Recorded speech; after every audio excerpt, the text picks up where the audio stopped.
minsan may mga oras na gusto lang natin nakatulala. So, parang ganyan lang. Nagkakape, nakaupo, tapos ganyan lang.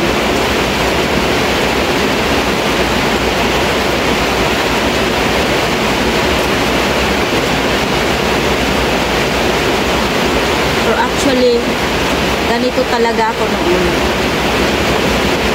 Madalas, kahit ngayon, ginagawa ko pa rin ito.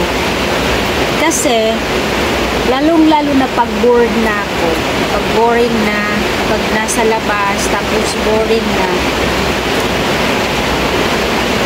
gumaganon ako.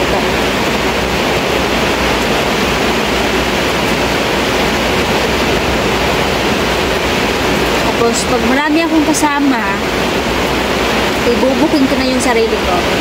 Pag marami akong kasama, sa loob-looban ko, sabi ko, sige, mag-usap na kayo, mag-usap na kayo. Kasi ako gusto lang makaganito ako. So, ganyan lang yung ginagawa ko dahil bored na ako, boring na.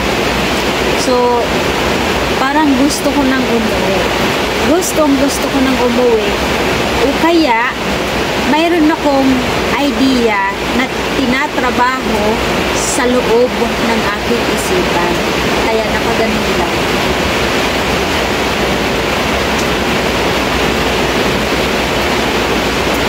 Dati kasi, pag lumalabas ako, kasama, tapos nag-uusap, parang hindi ako kasama sa usapan. So, parang ako lang yung nakikinig, tapos pagdating sa kainan, kain lang. Yung gusto kong magsalita, pero limited lang. Limited lang kasi, parang hindi ka nila kakausapin. So, dumating sa point na, tahimik na lang ako. Pero, pag dalawa lang kami, yung kasama ko, of course, yung hindi mahate, yung attention. So, syempre, pag dalawa lang kayo ng friend o sino kasama mo, walang masasayang na oras. Kasi, focus kayo sa isa't isa kung ano yung topic niyo. Compare doon, pag marami kayo, 4, 3 okay lang. Pero pag 3, 4, okay lang. Pero pag 5 na pataas, parang mahirap na yung attention. So, gaya namin,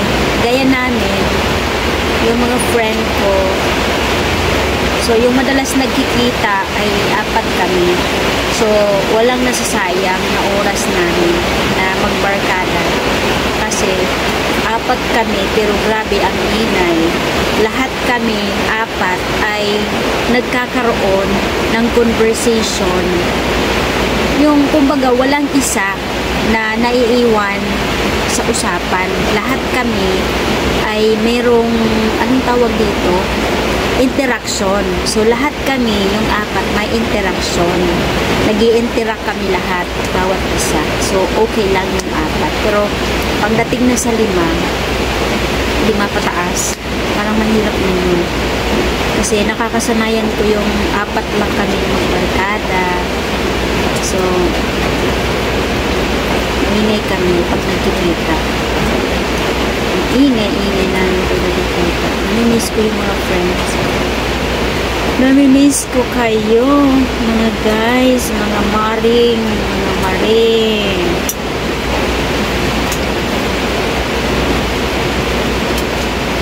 So, ayun.